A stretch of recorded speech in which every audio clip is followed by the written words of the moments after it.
La suite de nos aventures au pays formidable des kanji. Comme d'habitude, n'oubliez pas de vous abonner à la chaîne, c'est gratuit et ça m'aide. Et puis un petit like, un petit commentaire, ça aide aussi beaucoup, beaucoup, beaucoup. Alors, aujourd'hui ça va être un peu intense, on va faire des choses un peu compliquées, mais je vous assure que on va y arriver. On va commencer par un composant un petit peu difficile, un petit peu compliqué visuellement. Mais on va quand même essayer de lui trouver un sens. Alors, on va avoir deux petites cornes. Ok. Enfin, même plus que ça. On va en avoir trois en fait. Je vais recommencer, pardon. Un, deux, trois. Comme ce qu'on a en haut du kanji. J'ai un peu du mal à dessiner aujourd'hui. Ateru, ataru, atteindre. Voilà. Trois petits traits comme ça. En dessous, je vais avoir ma ceinture, composant ceinture, et en dessous, j'en ai avoir trois autres. Encore chisai, un petit truc. Voilà. Donc voilà ma partie gauche. Mais le composant n'est pas terminé, puisque à droite, on a le sordide contremaître, le Taskmaster de Heissig. Voilà. Tout ça, c'est un composant auquel monsieur Heissig a donné le sens de broyeur, comme un broyeur de documents, si vous voulez. Donc on peut imaginer différentes choses. C'est vrai que le contremaître, moi j'aime bien lui mettre des histoires un petit peu sordides, comme ça je les mémorise, parce que j'ai l'esprit mal tourné. Pourquoi il utilise ce broyeur de documents? Peut-être qu'il y a les preuves comme quoi il a, je sais pas moi, battu des enfants avec un ceinturon, quelque chose comme ça. Des petits enfants, comme on a petit en dessous et au-dessus. Chisai. Ça peut être une histoire un peu glauque, mais qui peut peut-être marcher pour s'en souvenir. Le premier kanji qu'on va voir avec ce composant, donc, on l'a déjà quasiment dessiné en entier, puisqu'on a juste à ajouter en dessous la serviette, le tissu. Voilà. Le sens de ce kanji, c'est de l'argent liquide. De l'argent liquide. Une serviette et un broyeur, et tout ça, ça fait de l'argent liquide. C'est un kanji plutôt avancé, ouais, N1. Donc on va le trouver dans, par exemple, le mot heikin, si je dis pas de bêtises. Tchac, tchac, tchac. Ouais, non, il me l'a pas trop mis. Comme ça. Tchac. Alors l'astuce, quand vous cherchez des mots avec un kanji sur Jisho, voilà. Pardon, c'est pas heikin, c'est shihei, avec le papier. Tout ça, ça veut dire un billet, de l'argent cash, tout ça. Donc voilà, shihei avec le papier, c'est l'argent liquide. Le billet de banque. Kahei avec aussi la monnaie que vous avez sur la gauche. On va aussi le trouver dans une autre galaxie d'usage. Mais ouais, on va peut-être pas tellement s'embêter avec ça. On va surtout, réfléchir à ce sens d'argent liquide. Et donc mon sordide Taskmaster, effectivement, je lui mets des sentiments un peu particuliers parce que ça m'aide à les mémoriser.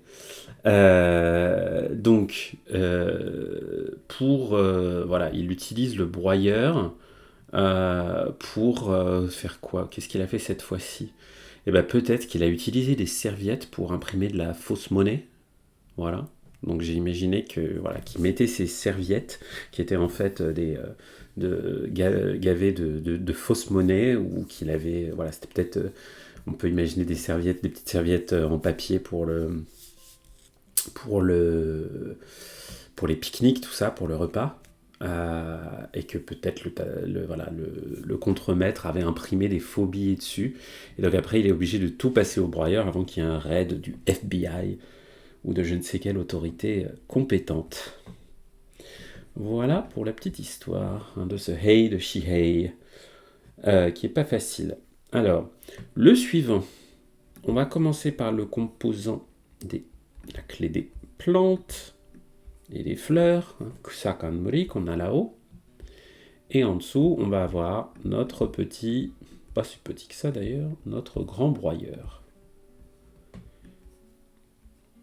J'ai lu un bouquin récemment, un bouquin japonais qui s'appelle Kojo, l'usine, dans lequel l'un des personnages principaux a comme tâche, et seule et unique tâche au boulot, de mettre des documents dans le broyeur. C'est assez particulier comme bouquin. Ok, on l'a trouvé là. Hein. Pardon, ici. Hop. Alors,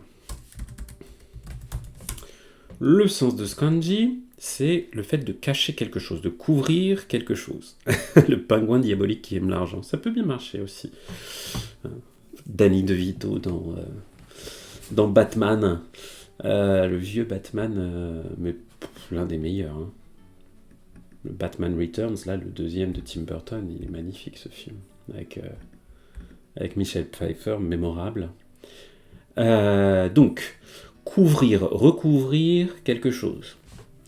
Moi j'ai encore pensé à mon sordide contremaître hein, qui faisait du qui produisait de la fausse monnaie qu'on vient de voir et une fois qu'il y a le raid du FBI qui vient chez lui après qu'il a broyé toute sa fausse monnaie il essaie de cacher le broyeur sous des plantes, sous des pots de fleurs. On peut imaginer qu'il met un pot de fleurs par-dessus, ou qu'il met des feuilles, qu'il met un gros ficus là, des plantes, des fleurs un peu denses, pour qu'on ne voit pas qu'il s'est débarrassé de tout ça.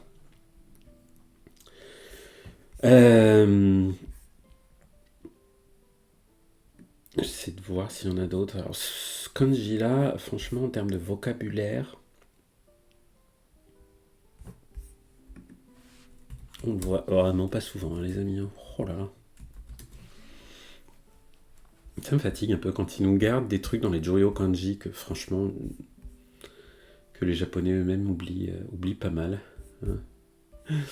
Donc, est-ce que vous voyez le verbe OE, il s'écrit plutôt avec un autre kanji que je pense pas qu'on a déjà vu d'ailleurs. Donc j'ai un peu du mal à trouver. Ah si, voilà, Inpei. Ah oui, si. Ah ouais, ça je l'ai croisé ce mot-là. Inpei, effectivement. Hein, le fait de cacher quelque chose justement, avec un autre kanji qui veut dire cacher. Hein, tout à fait. Hein. Ça c'est le kanji qu'on utilise pour kakusu, kakureru, se cacher, kakusu, cacher quelque chose. Inpei. Voilà. Donc un peu difficile, mais voilà, on se fait tout un feuilleton avec notre contremaître, et vous allez voir, on va arriver à la fin du feuilleton. Donc on a encore notre broyeur. Hop. Pas trop mal précis, non. Le dernier n'est pas terrible. Voilà, pas trop mal dessiné cette fois.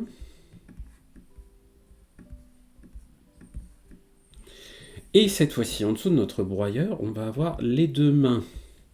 Les deux mains. Je ne sais pas si vous vous souvenez de ce petit composant qu'on trouve à plein d'endroits. Hop, les deux mains. Qu'est-ce qu'il va faire avec les deux mains encore, notre sordide personnage? Eh bien, il va commettre des abus. Voilà, donc c'est des abus, des choses mauvaises, des choses pas bien qu'on a fait, hein, comme dans le mot Hey Guy, avec Guy, blessé, créer des dégâts, des dommages, de la destruction. Voilà, donc il a un sens très mauvais ce kanji, donc il va très bien avec notre méchant contremaître. Et notre contremaître là, à cause de tous ces abus hein, qu'il a fait, et bien qu'il ait tenté d'en dissimuler les preuves avec son broyeur, j'ai imaginé qu'il se faisait arrêter et que ces deux mains, là, les deux mains qu'on avait en dessous, c'était ces deux mains qui étaient ligotées ou qui étaient attachées par des menottes, quoi, par les policiers du RAID ou du FBI qui sont venus chez lui. Voilà, donc toute une histoire un peu compliquée, mais bon, vous voyez, je m'en souviens encore à peu près, alors que ça fait longtemps que je ne les ai pas vus, ce kanji. Et Et voilà. Et ce hey, on le trouve dans des formules qu'on voit beaucoup à l'écrit dans le monde du travail. Quand on dit hey sha, hein, avec le sha de kaisha, la société. Kaisha, une société. Voilà. Kaisha, une société, une entreprise. Eh bien, heisha, c'est ce qu'on utilise pour parler de sa propre société. C'est quand même drôle, hein. C'est ma société qui est pas bien, hein, qui est mal, qui est mauvaise, etc. Voilà, c'est quand on est respectueux vis-à-vis des autres, ben, on se rabaisse un peu, hein, et donc on rabaisse aussi les choses. Voilà, le contraire de les choses auxquelles on appartient, tout notre groupe. Hein, le contraire, c'est onsha, qui veut dire votre entreprise. Et là, on a le go, le signe du respect, quelque chose d'honorable. Donc, ma société déshonorable et votre société honorable. C'est à cause de tout ce vocabulaire que souvent les personnages asiatiques ont été parodiés ou représentés comme utilisant tout le temps ce terme honorable, honorable, honorable. Parce que oui, ça fait vraiment partie du langage. Alors que nous, ça fait pas partie de notre langage. Je dis pas votre honorable seigneurie, votre honorable société, non. Mais en japonais, c'est facile, on dit oncha. C'est aussi rapide à dire que kaisha. Hein. C'est même plus rapide à dire que anata no kaisha, votre société. On dit oncha, c'est plus rapide. Et voilà. Le suivant. Alors, à gauche, on a la bouche. Et la bouche va être importante pour ce kanji. À droite, on va avoir notre petite serpette là, ou le signe de quelque chose qui a été ligoté. En dessous, on va avoir un début d'enclos,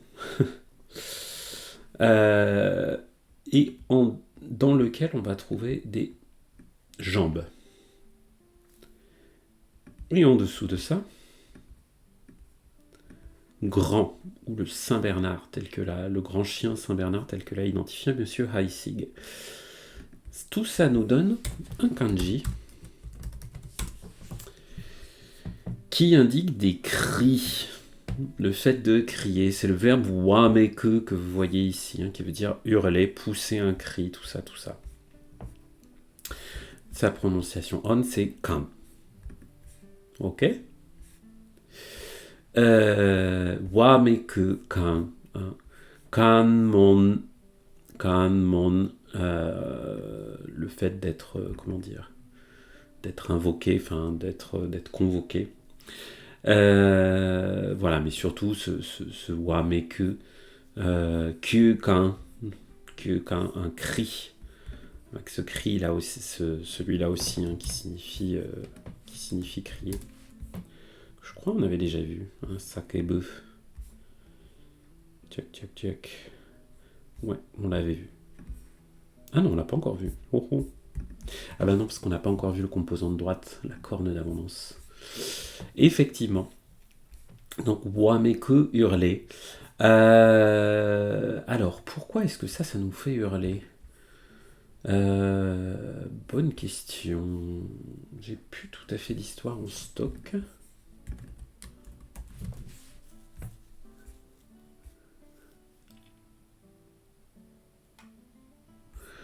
Alors, est-ce que les 4 chiens vont nous aider, là ? Les 4 Saint-Bernard ? Ah, mais si, je crois que je m'étais imaginé une scène un peu horrible. Encore un truc horrible. Dans un... Comme il y avait celui-là en haut, j'ai du mal à lui mettre le sens ligoté. Je mets parfois le sens d'une serpette, d'une faucille.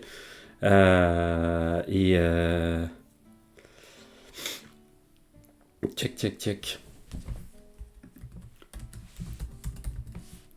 Effectivement, hein, il ressemble, je le mets là, hein, au kanji dont tu parles, Dirty dans le chat, hein, au kan de koukan, hein, l'échange, échanger quelque chose.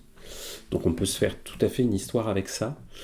Moi, je crois pas que c'est ce que je m'étais fait, mais j'avais imaginé quelqu'un que j'avais trouvé dans un champ, encore une histoire horrible, d'où la serpette. Hein, la petite serpette dans le champ, la petite faucille qui permettait de faucher les blés. et que il y avait 4 grands chiens. Hein, là, parce qu'on a quand même c'est aussi le kanji pour 4, hein, yon, qu'on a là. 4 grands chiens morts qui avaient été tués à coups de serpette. Et quand je suis tombé là-dessus, j'ai hurlé, forcément, parce que c'était une vision terrible et terrifiante. Voilà. Me rappelle le vieil animé Rémi sans famille. Oui, tu vois, Dirty, j'avais pas fait avec échange parce qu'il vient juste après. Voilà, hein, là on était sur le 1121 et le 1122 c'est justement échanger. Encore un kanji qui veut dire le changement, l'échange. On en a pas mal. Vous voyez que cette fois-ci, à gauche, c'est pas la bouche, c'est le doigt, les mains, la main. Ah, mais cette partie-là, on lui donne plutôt un sens de doigt. Hop. Et donc, échanger. Hein, remplacer quelque chose. Vous voyez, avec ce... Donc ça peut être encore une énième écriture du verbe kaeru, hein, cette fois-ci dans le sens d'échange. Kankin, hein, la conversion en argent. Kanki, la ventilation, c'est-à-dire le renouvellement de l'atmosphère, le renouvellement de l'air ambiant. Je crois qu'on a aussi kokan, hein, si je dis pas de bêtises, voilà, kokan, hein, le changement, l'échange. Important ce mot-là, je comprends pas qu'il l'ait pas mis dedans. Donc voilà. Alors si je continue ma scène horrible, si je rajoute des doigts, est-ce que ça peut marcher? Donc j'ai crié parce que j'ai vu qu'il y avait 4 grands chiens morts dans le champ qui avaient été découpés à la serpette. Et qu'en plus on avait échangé... oh là, je fais un truc vraiment gore là. Imaginez qu'on avait échangé leurs doigts de pied. Voilà. Qu'on avait décousu, que le tueur avait découpé leurs doigts de pied et les avait peut-être... leurs petites griffes là, leurs petits doigts, et les avait échangés avec je ne sais quoi, peut-être qu'ils les avaient échangés entre eux. Donc ouais, une vision assez dark, assez horrible. Le suivant. Alors le suivant à gauche, on a un truc assez particulier que je crois qu'on avait déjà vu. Mais comme je suis pas sûr, je vais en reparler. Donc avec ou le petit plafond là, en dessous une bouche, en dessous une ceinture, deux petites jambes. Je vais les faire mieux que ça. Ah zut. Bon. Zut. C'est pas grave, je vais refaire.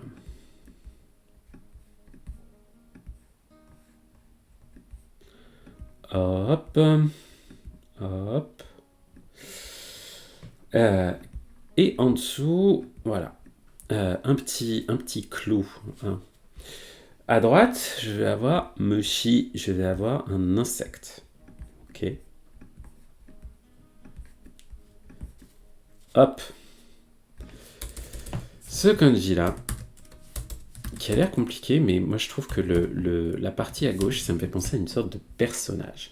Donc le sens de ce kanji, c'est dissoudre. Hein, dissoudre ou se dissoudre dans quelque chose, ou se fondre. Vous voyez quel est le verbe tokeru, tokasu. On utilise plutôt un autre kanji pour ça, hein. Voilà, qu'on avait déjà vu, je pense. Donc c'est surtout sa lecture yu qu'on va trouver. Hein, yu. Avec ce sens de dissolution, de fusion. Hein, vous le trouvez d'ailleurs combiné avec le kanji pour tokeru, tokasu, se dissoudre, fondre, pour donner le mot yoyu, que je vais m'ajouter d'ailleurs dans mon vocabulaire, parce que je ne l'avais pas appris. Voilà. On le trouve aussi dans ce mot-là, ouais, yushi, financer, avec le capital après. C'est-à-dire, voilà, vous allez faire fondre de l'argent pour créer des ressources financières. Voilà, tokeru yu. Et pourquoi je l'aime bien ce kanji? Parce que Moi, le personnage à gauche, il me fait penser, alors c'est totalement bizarre, mais j'imagine le professeur de potions dans Harry Potter, hein, le professeur Rogue, ou Snape en anglais, joué par Feu, le géantissime acteur britannique Alan Rickman. Et, euh, et voilà, moi, il me fait penser à ça. Pourquoi il me fait penser à ça? Parce que je vois sa tête, là, avec peut-être une sorte de chapeau dessus, comme un chapeau de sorcier. Et là, je vois ses deux petites mains en train de tripatouiller quelque chose dans un chaudron. Voilà, donc je suis un peu sorti pour ce kanji-là, pour toute cette partie gauche. D'ailleurs, Heisig aurait pu très bien choisir d'en faire un composant, puisqu'on le retrouve dans plusieurs kanji, tout cet élément gauche-là. Et moi, il me fait penser au professeur Rogue dans Harry Potter, avec ses petites mains qui sont en train de mettre des trucs dans une sorte de chaudron. Mais bien sûr, vous pouvez vous faire vos propres histoires avec tous ces éléments-là. Hein, et donc moi j'ai pensé que notamment il était en train de faire une potion particulière dans laquelle il devait dissoudre un insecte. Hein, dissoudre un insecte, mochi, qu'on trouve ici. Donc il faut un insecte dedans. Et puis voilà. Voilà. Donc ouais, enfin, on se voit des kanji assez compliqués quand même visuellement hein, en ce moment. Mais on va y arriver. On va y arriver. De toute façon, je vous rappelle, hein, les kanji, ça ne s'apprend pas en une fois. C'est-à-dire que vous allez apprendre un kanji, puis après, il faut que vous trouviez des façons de vous réexposer à ce kanji. Hein, le plus simple, c'est d'utiliser des applis de révision comme Anki, par exemple, qui vont s'occuper de planifier les révisions pour vous, comme ça vous n'avez pas à y penser. Mais si vous ne les revoyez pas les kanji, vous allez les oublier, c'est sûr. Hein. Les Japonais les retiennent parce qu'ils les voient tout le temps autour d'eux, tout le temps, donc quand ils lisent, tout ça. Alors, là, on va voir un nouveau petit composant qui est en fait composé de deux parties. À gauche, on va avoir la direction, ho, que j'ai très mal fait, mais la forme, c'est à peu près ça. Et à droite, on va avoir une personne allongée. Hein, un peu comme Hito, mais qui aurait allongé comme ça la jambe. Ok. Et cet ensemble-là, hein, ça crée un composant qui représente pour Monsieur Heisig une bannière, un étendard. Hein. Donc c'est pas exactement un petit drapeau. On verra un composant pour ça après. Là, c'est un grand étendard, une bannière.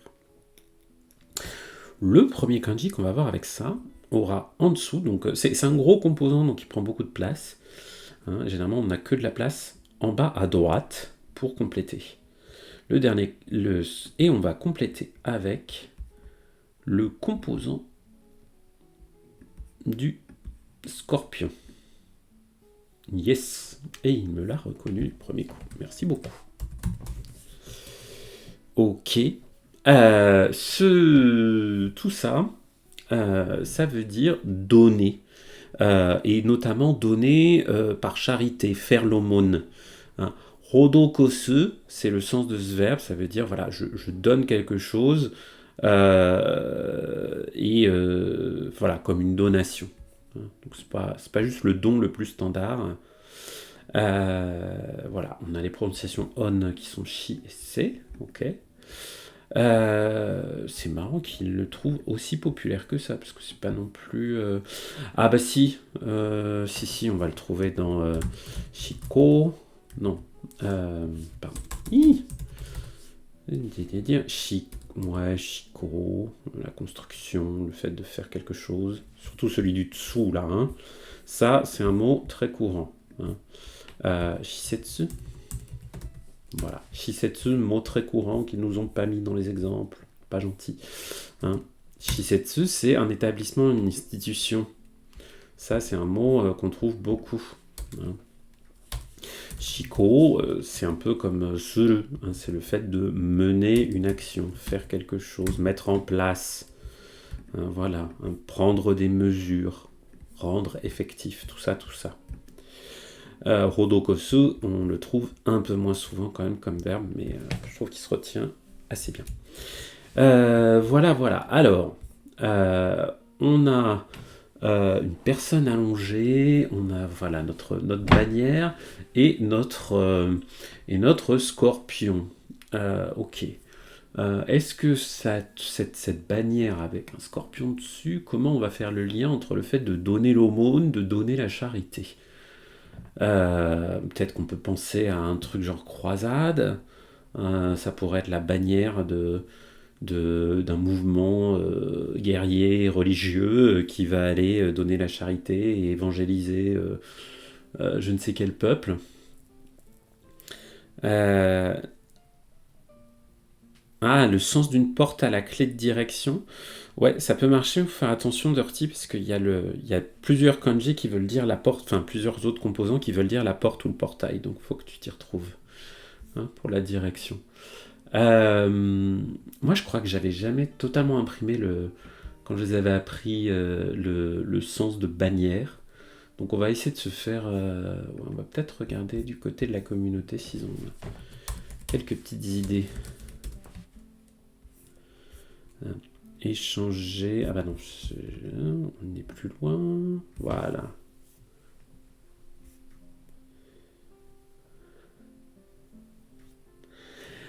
Ah oui, on peut imaginer qu'on. Ah oui, bah imaginez un stand de l'armée du salut. Ou de je ne sais quelle. Ou de je ne sais quelle organisation charitable. Ok. Un stand avec une grosse bannière. Ok. Et imaginez que, enfin, souvent, voilà, des organisations comme ça, elles vont s'occuper des personnes qui ont des maladies, qui sont mal soignées, des choses comme ça. Bonjour Azalia. Euh, donc là, on a notre stand de l'armée du salut qui soigne et qui fait l'aumône, qui donne des soins aux personnes qui ont souffert de blessures de scorpion. Voilà, on peut imaginons un pays pauvre dans lequel il y a une infestation de scorpions. Et bien notre gentille organisation voilà, caritative, elle dispense, hein, ouais, j'aime bien l'idée du dispensaire avec ce kanji. Elle dispense des soins, elle donne la charité aux personnes qui ont eu des blessures de scorpion. En plus, je m'étais fait plein d'histoires avec la charité, notamment, je me souviens avec le suivant. Donc le suivant, il a encore ce composant de la bannière. Bannière de nos sœurs de la perpétuelle mensuétude. Je vais les appeler comme ça. Les sœurs de la perpétuelle mensuétude. Oh, j'ai un petit couvent de bonnes sœurs absolument charmantes, pas loin de chez moi. Chaque fois que je les croise, ça me met un sourire aux lèvres. Voilà, vous voyez que cette fois-ci, on a un autre élément en bas à droite. Hein, on n'a pas le scorpion, on a autre chose. On a le zoo. On a le zoo. Ok. Bon. Ce kanji-là, il a le sens de la rotation, de quelque chose qui tourne. Les lectures kun, on va pas tellement les trouver avec ce kanji. Il y a d'autres ibari peut-être. Ouais, non, vous voyez, c'est un peu paumé ça. Mais pour meguru, on en a d'autres que ça, des kanji. Donc surtout la lecture on, sen qu'on va trouver, notamment avec senpe, qui indique du vent qui tourne, donc un tourbillon. Senpe. C'est pas le senpe de. Est-ce que c'est le senpe? Non. Non, hein, c'est pas celui-là. Hein. Senpe qui, c'est l'éventail. C'est avec un autre sen. Mais ça aurait pu être celui-là aussi. Hein, ça crée des tourbillons, un ventilateur. Bref. Donc voilà. Donc un kanji qu'on voit pas si souvent que ça. L'autre mot qu'on croise pas mal avec ce kanji, c'est senritsu, une mélodie. Hein, ce ritsu, ça indique quelque chose de régulier, un bon ordre établi, quelque chose comme ça. Donc quelque chose qui tourne et qui suit un rythme établi, senritsu, la mélodie. Bon, ok. Un petit peu abstrait tout ça. Hein, donc, on a notre bannière de notre ordre de la perpétuelle indulgence. Hein. Perpétuellement suétude, pardon. C'est mieux. Si ça se trouve, c'est un vrai nom, c'est un vrai ordre religieux, je suis en train de dire n'importe quoi, bon bref. Donc, la bannière des sœurs de la perpétuelle mensuétude, elles sont allées au zoo. Et qu'est-ce qu'elles sont allées faire au zoo? Eh ben, elles sont allées soigner les animaux, parce que oui, elles soignent les blessures de scorpions, mais elles soignent aussi les animaux, elles sont quand même vraiment sympas. Et notamment, au zoo, elles ont soigné les petites papates, les petites articulations de tous nos animaux, pour qu'elles puissent retrouver une amplitude de rotation. Je vous assure que je m'étais fait une histoire un peu dans ce genre-là. Je crois que j'avais un mendiant quelque part dans mon histoire, je sais plus trop. Bref, c'est un peu flou, mais peut-être que vous trouverez des choses plus précises, hein. Moi, je fonctionne beaucoup avec des choses visuelles dans ma tête, donc voilà, là j'arrive à visualiser mes petites bonnes sœurs charmantes qui sont aux zoos et qui soignent les animaux voilà, pour qu'ils puissent à nouveau tourner leurs membres dans leurs articulations. Imaginez, je sais pas moi, ouais, une petite bonne sœur d'1,50 m qui soigne un bébé panda, ça peut être assez mignon au zoo, hein, pour qu'il retrouve, voilà, qui s'était fait mal à l'épaule, il s'était luxé l'épaule, et grâce aux soins de la soigneuse, il va mieux. Et coucou Iris2, et coucou Yamimakai, hisashiburi desu ne. Ah, Zalia, tu vois quelqu'un qui va prendre de l'essence et le prix qui tourne, ouais. Effectivement. Peut-être, ouais. Bah, surtout si la station-service elle est dans le zoo, ça va coûter bien cher. Bah, courage, hein, Aristo, hein. C'est long, mais voilà. Mais ça stimule, hein. Tant qu'on avance, et tant qu'on révise surtout, on est content. Voilà, c'est quand on s'arrête complètement, et surtout quand on arrête de réviser, que bah, là, après, c'est plus compliqué de reprendre. Voilà, alors le suivant, il va utiliser notre composant, là, notre bannière des sœurs de la perpétuelle mensuétude. Hop. Et en dessous, je vais avoir un enfant. Ok?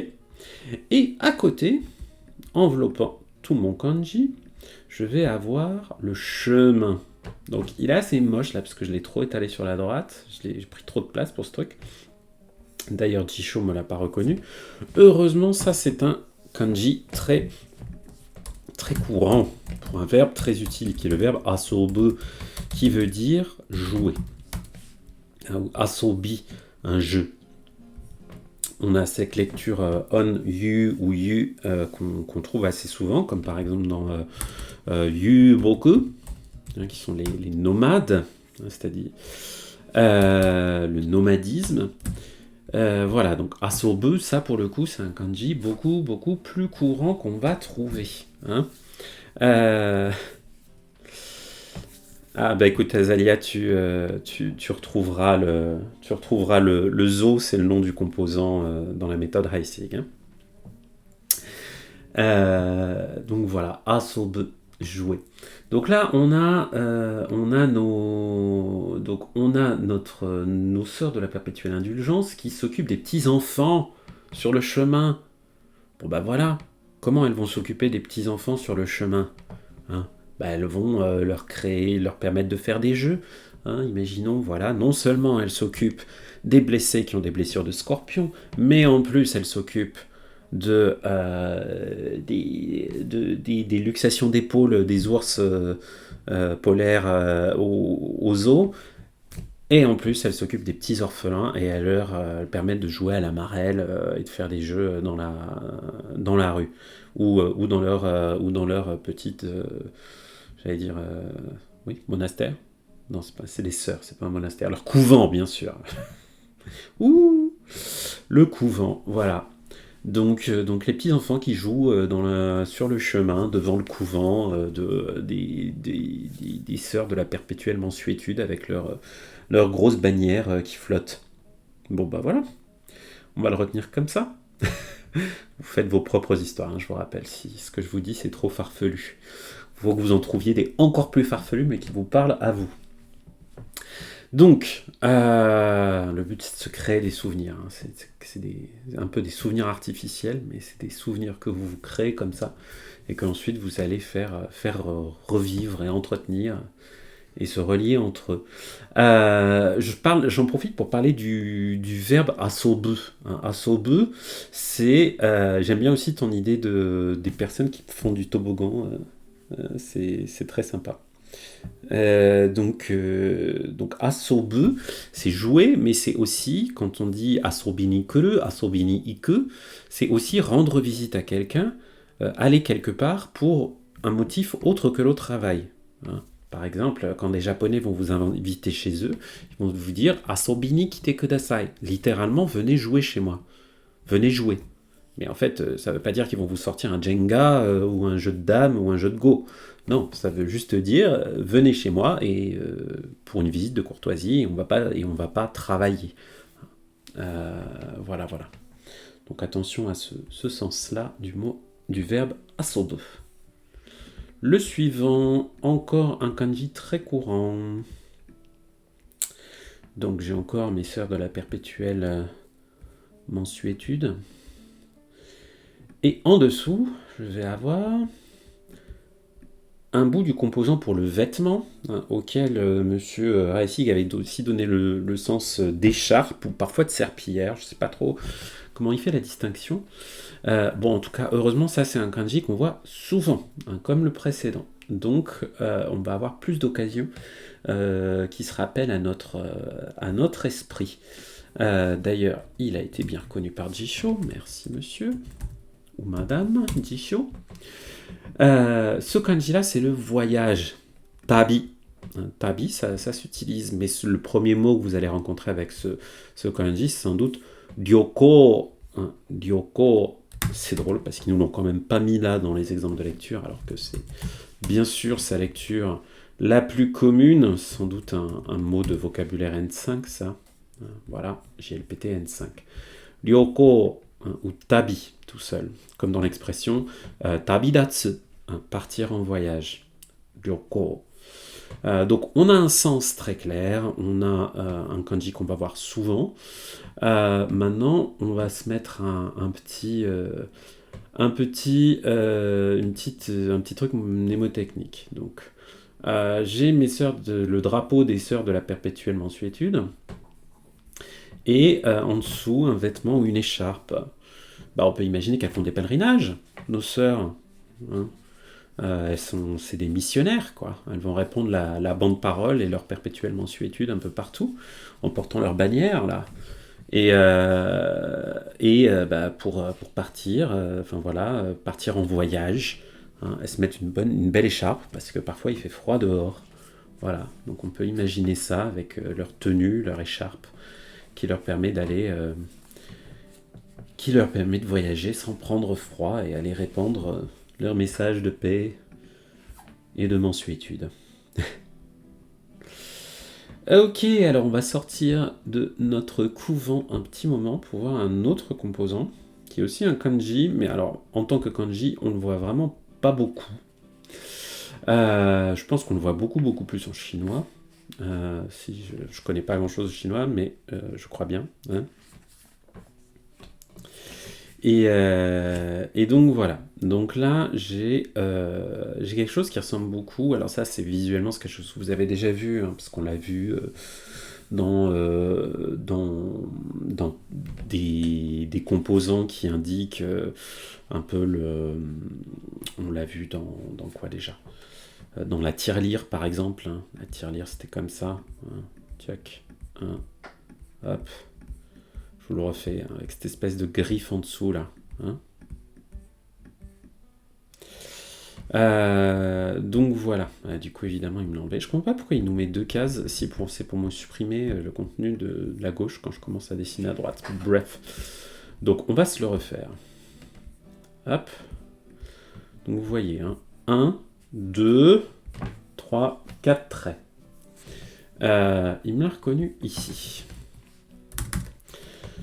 Le sens de ce kanji, il est un peu abstrait, mais c'est une négation. C'est non, ne pas. Ok. Alors vous voyez, ouais, c'est pas un Joyo kanji, c'est un Jinmyo kanji, mais ça vaut le coup de l'apprendre quand même, parce que déjà vous pourrez un peu frimer, peut-être que vous pourrez mieux comprendre certains trucs en chinois comme vous connaissez ce kanji-là. Et on le trouve dans le mot mochiron, bien sûr. Hein. Et c'est là que vous voyez que mochiron, ça veut dire sans débat, sans argumentation. Bien entendu, c'est sûr, il n'y a pas de débat. Hein. C'est le sens de mochiron. Après, mochiron, généralement, on va plutôt le voir écrit en kana directement. On va pas le voir écrire avec ce kanji-là, qui est franchement très peu utilisé. Comme c'est un peu compliqué que ce kanji, c'est le ne de la négation, on peut essayer de retenir que c'est plutôt le ne de... Est-ce qu'on le retrouve sur certains panneaux d'interdiction? Je ne sais pas, Azalia. Au Japon, je pense pas, parce que comme c'est pas un Joyo kanji, quand même, ils vont... Enfin, surtout le gouvernement va éviter de l'utiliser. Donc je pense pas qu'on va tellement le retrouver comme ça. Mais si ça se trouve, c'est le cas. Hein. Je prétends pas être un expert de tout ça. Non, ce que j'essaie de vous dire, c'est comme on en parle comme un composant, hein, plus que comme un kanji en tant que tel, hein, ça veut dire non pas.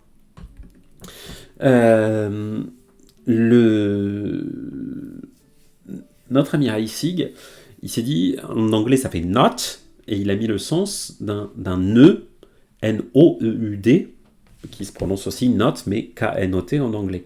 Et ce qui est bien, c'est que ça marche aussi en français. Parce que ne pas, un ne, N-O-E-U-D. Donc on peut avoir ce sens-là. On peut aussi... Ah oui. Check. Oui, parce qu'il avait pensé au fait que ça représentait à la queue en tire-bouchon d'un petit porcelet, parce que ça ressemble beaucoup aux composants de la truie. Voilà. Bref, donc un nœud, un porcelet, ça peut marcher pour essayer de retenir visuellement ce kanji-là. En revanche, il faut vraiment le retenir visuellement, parce qu'on va pas le décomposer en autre chose. Il est un peu trop simple pour ça, en termes de nombre de traits.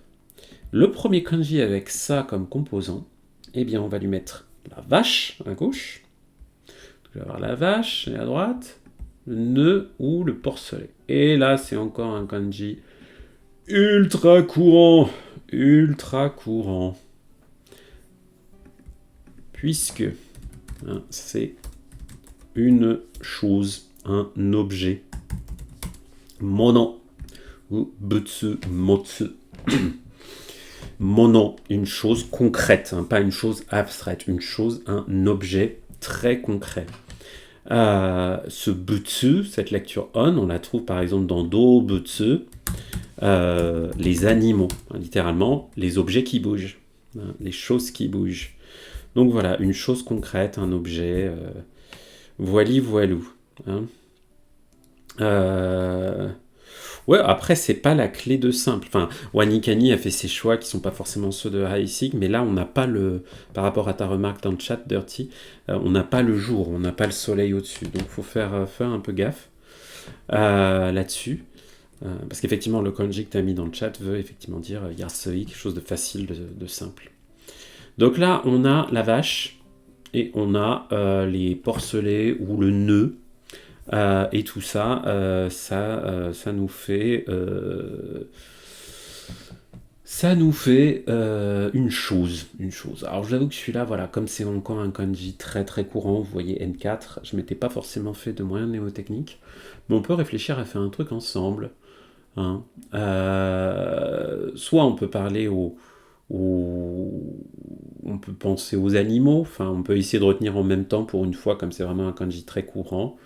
Les dobutsu, les choses qui bougent, les animaux, les choses qu'on voit dans la ferme, et il y a des petits porcelets avec leur queue en tire-bouchon, leur queue qui fait un nœud, et les vaches, quelque chose comme ça.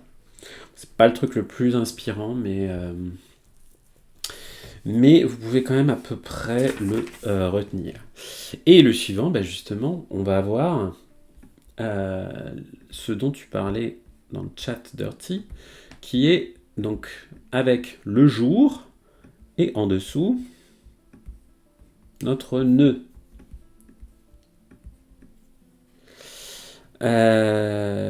Tiac, tiac. Et alors, est-ce qu'il va encore me le supprimer? J'espère pas. Mais si. Pourquoi en fait, je comprends pas.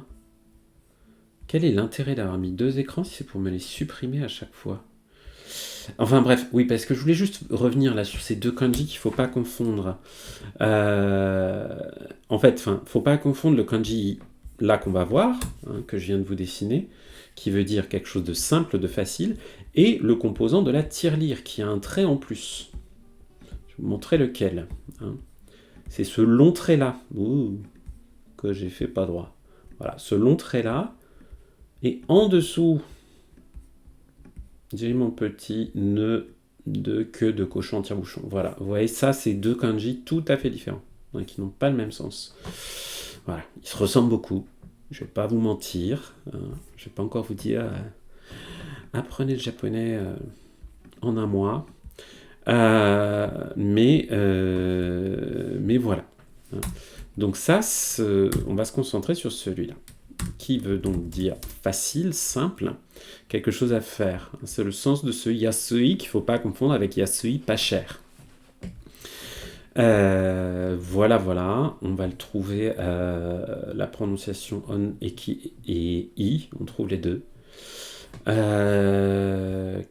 Voilà, oui, la prononciation yasashi. Hein. Quand on veut dire yasashi, qui ne veut pas dire gentil, hein, yasashi peut avoir les deux sens. Quelque chose de gentil, quelqu'un de gentil ou quelque chose de simple. Hein. Quand vous allez sur NHK News Web Easy et que vous lisez des choses en yasashi nihongo, ça veut dire du japonais simple, du japonais simplifié. Ça ne veut pas dire du japonais gentil. Et ben c'est ce yasashi là. D'accord ? Yasui, c'est celui qu'on trouve dans, par exemple, Kaki Yasui, facile à écrire. Hein. Ah, Azalia, on parle pas de Romaji. Là.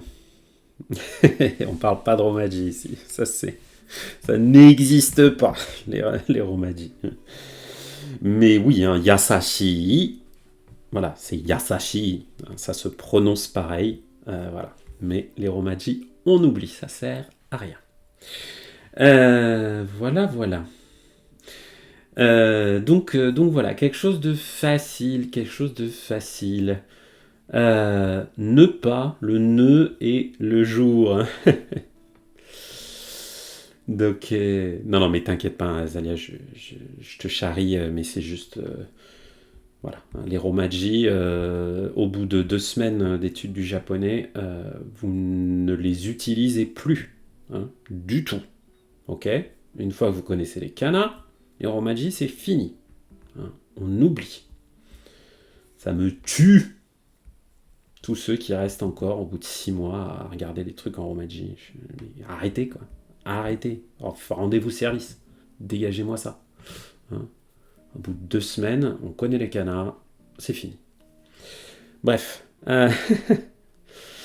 Et oui, ça s'écrit pareil en kana, bien sûr. Hein.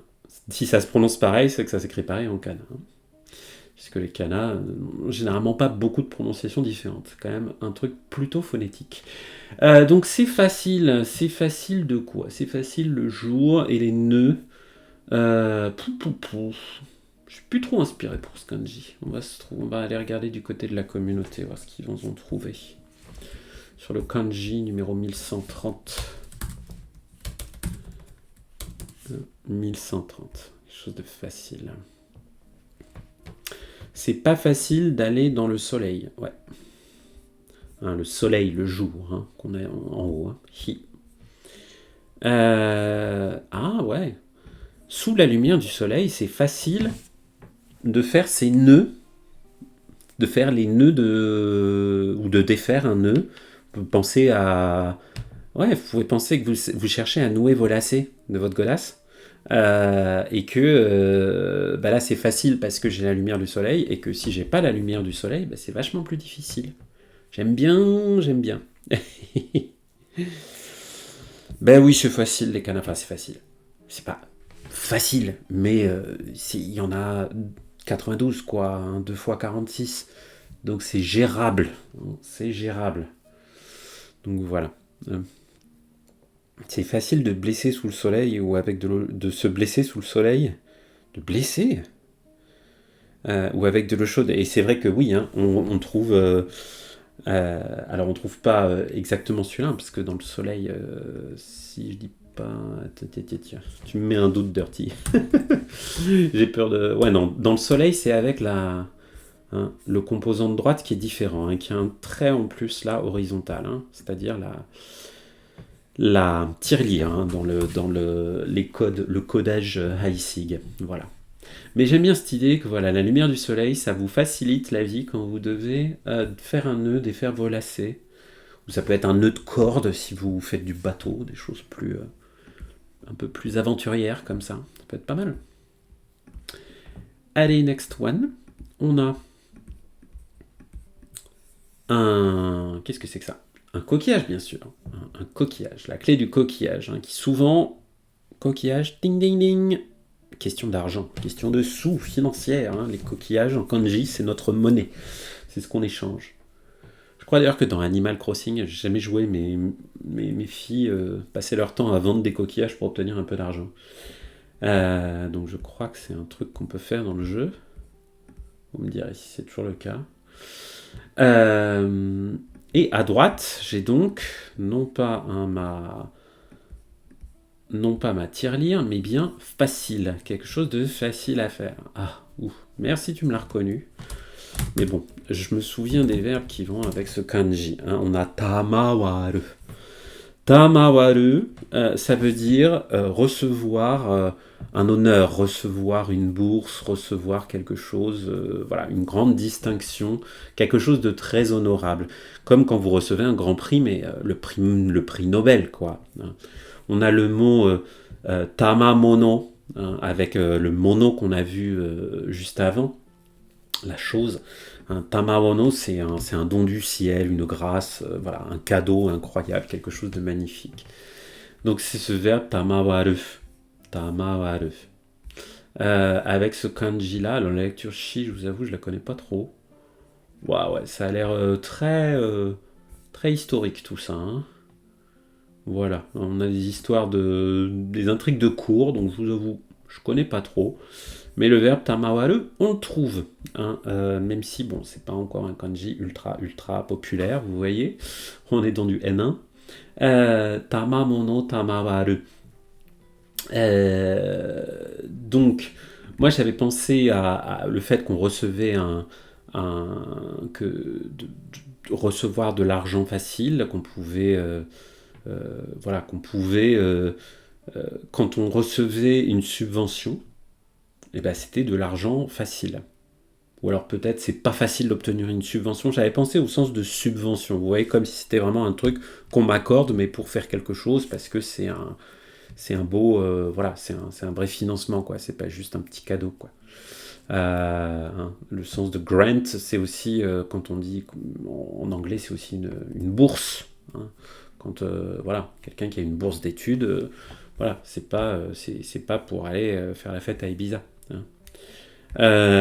Donc voilà, bah, une bourse comme ça, un financement comme ça, c'est de l'argent qui permet de facilement continuer ses recherches, ses études, ce genre de choses.